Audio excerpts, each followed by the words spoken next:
In 1932, the Dutch closed the mouth of the Zuider Zee with a barrier dam, so creating Lake Issel, or Isselmeer. Water has been constantly pumped out into the sea ever since, but because the inflow was all from rivers, the salinity dropped rapidly. Isselmeer has been a freshwater lake for over a quarter of a century. Only 15 years ago, this part of Holland was under 4 meters of water in the middle of Lake Issel. The water was pumped out and the land reclaimed, and it became what the Dutch call a polder. In fact, these polders are one of the richest farming areas in Europe. During the first few years, there was a very rapid man-managed succession, and ecologically, this succession is quite unique.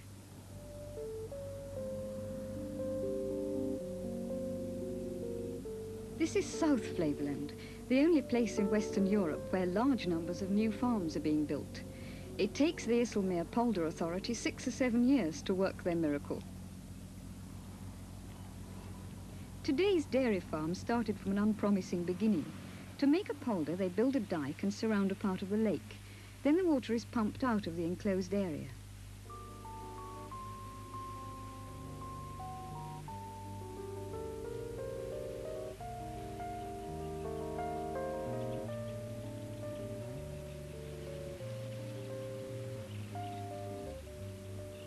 The bare mud is rapidly colonized. Seeds may be brought in by wind or by birds, or they may be already present in the mud when the water drains away. We're going to look at the first species to grow on the polder mud.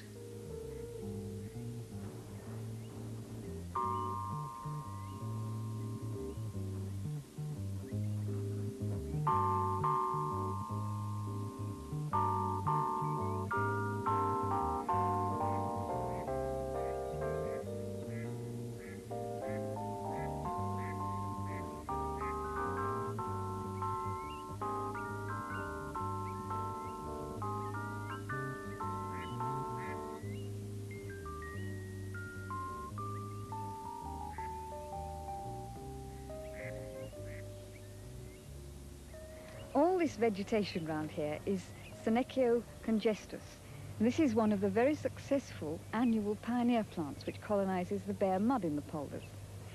If you look at the structure of the plant, and we pulled one up and washed its roots clean, one of the most striking things about this is the very small proportion of roots to shoots. There's a very low root-shoot dry weight ratio. And here you can see the root mass, which is extremely small in comparison with this very large mass of shoot here. In fact, what the plant does is to invest most of its production into rapid shoot growth. But despite their very low dry weight, they take up water and mineral nutrients very rapidly, so that per unit dry weight, these roots are extremely efficient at taking nutrients up into the plant. The other feature of the plant, and here I've got one that we broke off at the base. And I think you can see there this incredible hollow stem. This is very characteristic of plants growing in wet habitats. It may have something to do with aeration of the roots, but this isn't completely sure yet. Senecio congestus doesn't reproduce vegetatively. It reproduces by wind-blown seeds. And individual plants can produce up to 1 million of these small fluffy seeds, which blow all over the polders. This is Ranunculus scleratus, another of the annual pioneer plants of the mudflats. Its English name is celery-leaved buttercup, and you can see it's here in flower. The fruits are these small green things here. Again, there's no vegetative reproduction. It's a seed producer.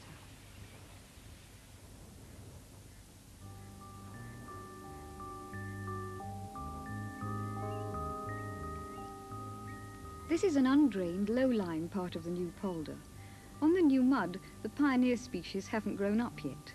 Behind is an older mud bank already covered with great masses of Senecio congestus and a few willows.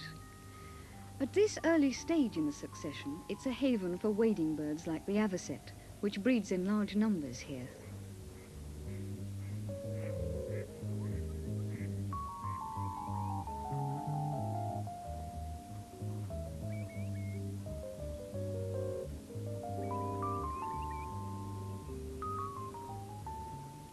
As the mud begins to dry out and nutrient levels fall, Typha latifolia, the false bulrush, starts to invade. It's still a very simple and therefore highly unstable ecosystem. These stem-boring caterpillars weaken the plants and can prevent flowering. In some places, 99% of Typha plants are attacked by this species, Arcanara typhi.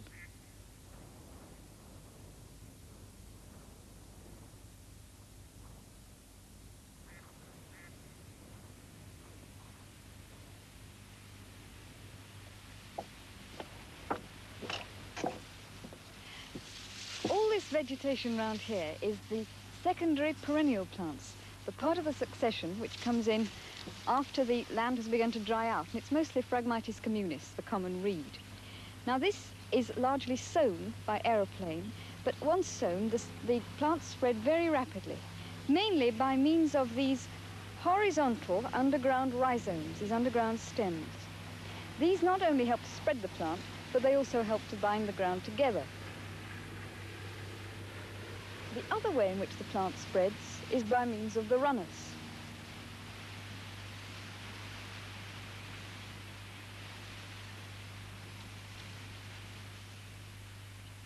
The growth of Phragmites by these vegetative means has been mapped in a 300-metre square for 3 years. Year 1, Year 2, and Year 3.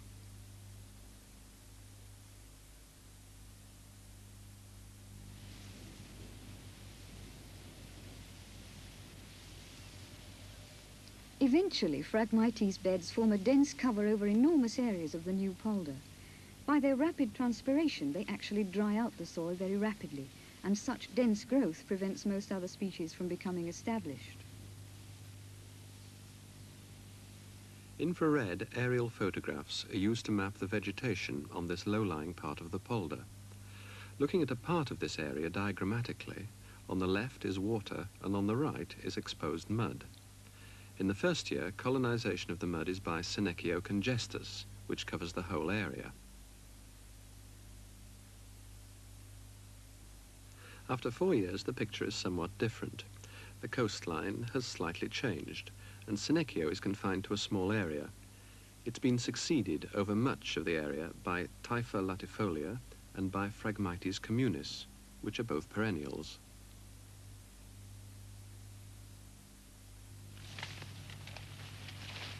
At this stage in the succession, it's a very simple plant community, consisting largely of just these 3 species, and it's quite a job to walk through it.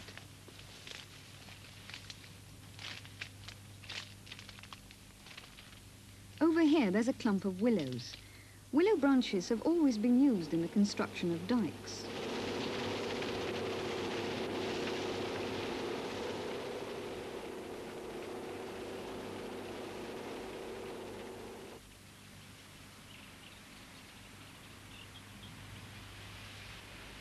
The bundles are tied together to form mattresses on which the dikes are built.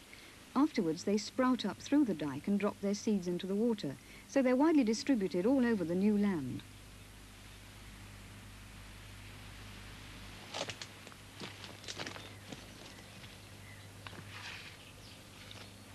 This is the lowest part of the polder, and it's still very wet. But here under these dense willows, the mud's quite safe to walk on. Now, this mud is brownish green on the surface, but you find that just below the surface it becomes dark black in colour. Now this down here is completely anaerobic. There's a lot of heterotrophic bacterial activity here. There's a lot of soluble salts, ammonium salts mainly, but also there are sulfides, ferrous salts, and one of the results of this heterotrophic bacteria is the production of hydrogen sulfide as an end product. So in fact, this mud stinks.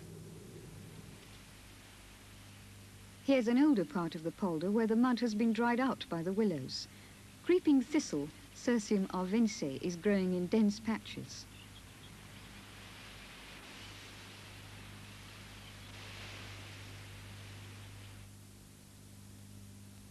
Flevoland is really a sunken island on the bed of Lake Issel. Because the polders are lower than both the water and the old land, Road bridges are the only connections with the rest of Holland. This raises interesting problems for the establishment of certain animal species in the polders.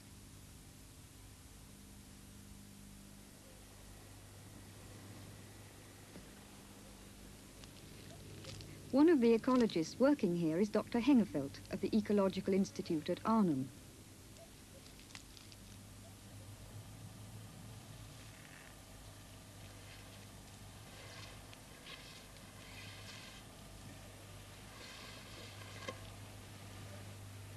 He's studying the populations of ground beetles, carabids. One of the commonest carabids here is this Pterosticus species. It's normally wingless or brachypterous. You can see the wing is just reduced to a stub. On the old land, this species is nearly always wingless. But here on the new land, we find an extraordinarily high percentage of beetles like this one. It's got a full-sized wing. It's the same species, but the macropterous form. In fact, this is what you'd expect.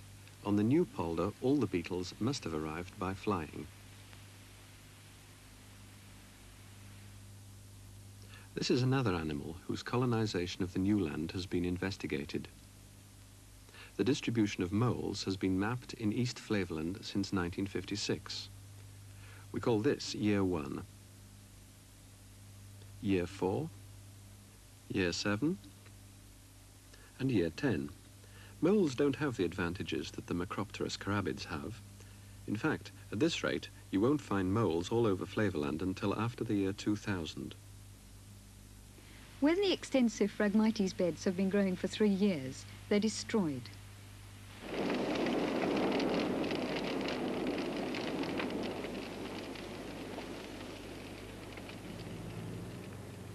The mud has been dried out enough to use heavy agricultural machinery.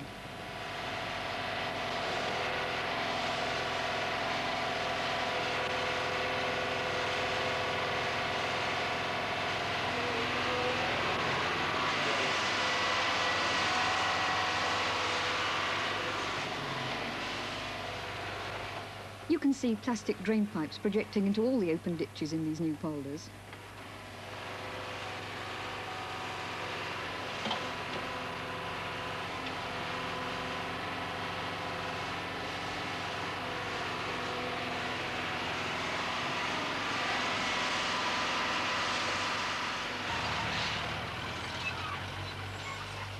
The water table has been reduced to a suitable level for ploughing. Up to now, the Phragmites plants have played an essential part in the reclamation process, but this is where the problems begin. Listen to the sound of the soil being turned over.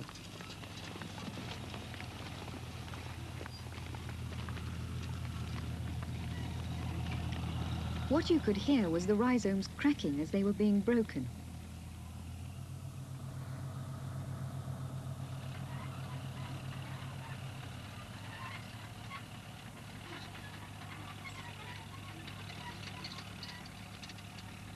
The rhizomes don't look too healthy after ploughing, but appearances can be deceptive. In some places, the soil contains older remains. These mollusks were living in the mud of the Zuyder Zee nearly 50 years ago. One result is the high calcium level of many polder soils.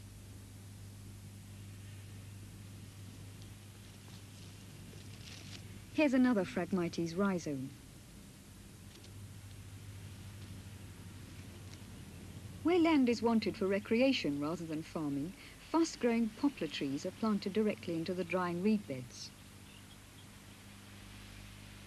On the farmland, the first crop turns Flevoland into a sea of yellow flowers. It's rapeseed.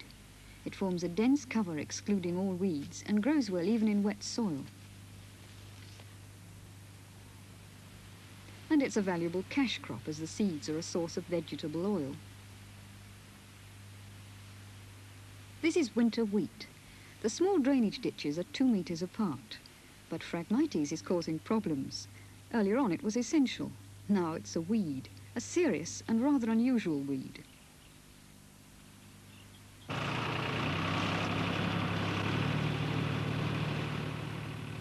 The managed succession doesn't always result in cash crops or dairy farms.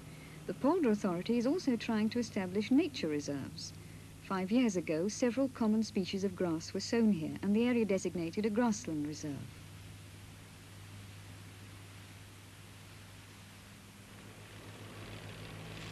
In July every year, a crop of hay is removed from this part of the reserve. Already several new plant species have arrived and become established.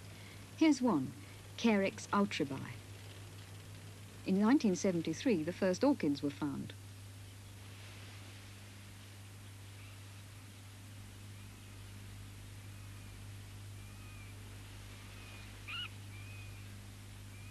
In this grassland reserve, ecologists have created conditions which are very favourable to ground nesting birds.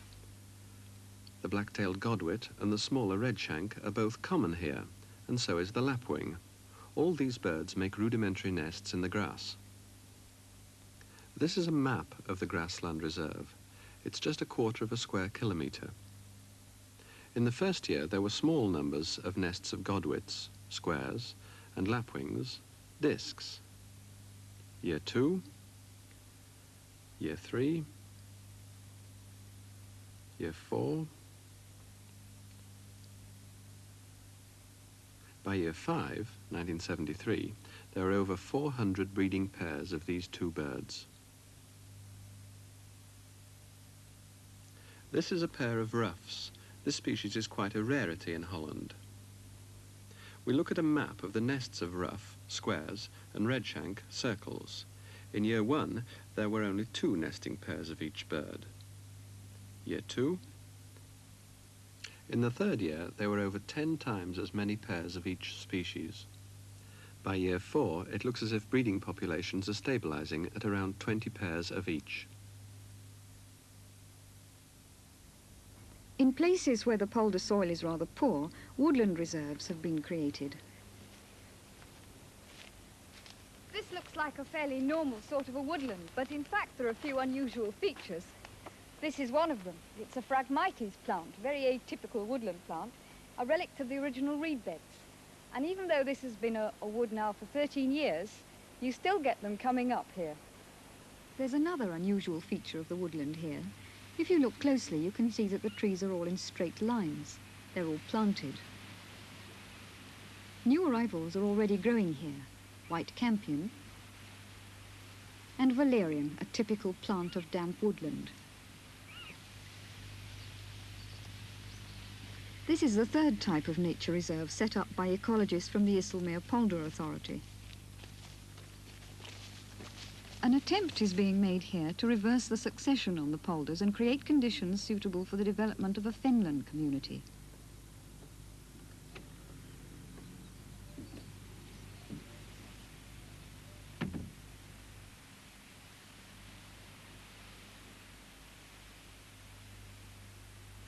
A large hollow was excavated and a bank built around the outside so it could be flooded.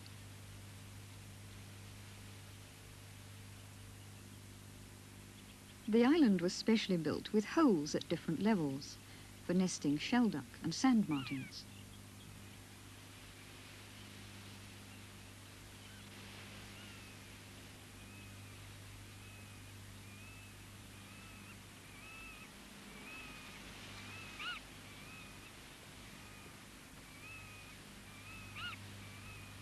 For much of the year, the water level in the reserve is maintained well above most of the surrounding land. This pump keeps it topped up from one of the drainage channels.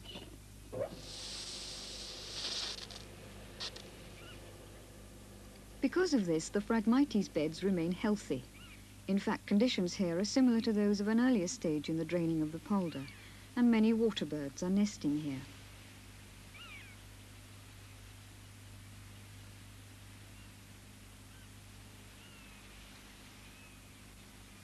They haven't yet tried to introduce any typical marsh plants, but they have planted seeds of a few attractive flowers.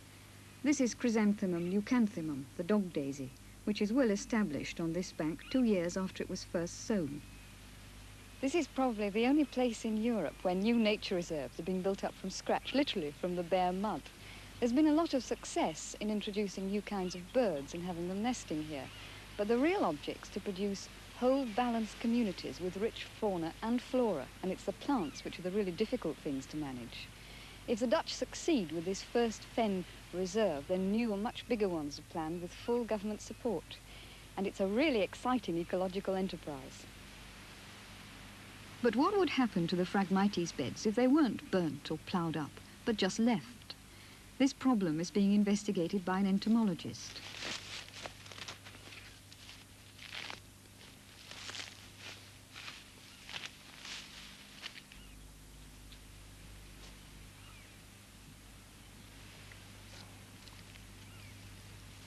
This is a place where Phragmites has been growing for 4 years, and the ground has become quite dry.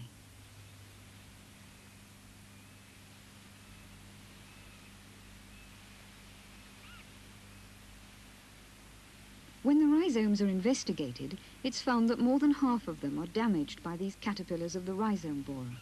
The reed beds are certainly starting to degenerate, and this may be partly due to the activities of these insects.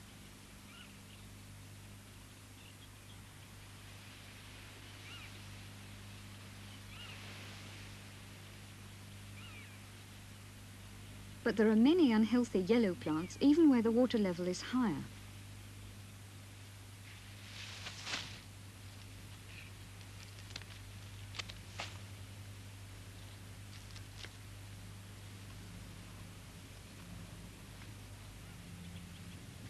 This is the caterpillar of the Phragmites stem borer.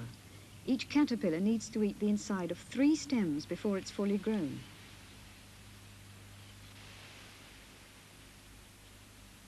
Later it pupates inside the stem and finally emerges as a well-camouflaged straw-coloured moth. So these insects may hold the key to the whole succession by weakening the Phragmites plants. Niches may thus be made available for new plant species to become established, so the succession will continue.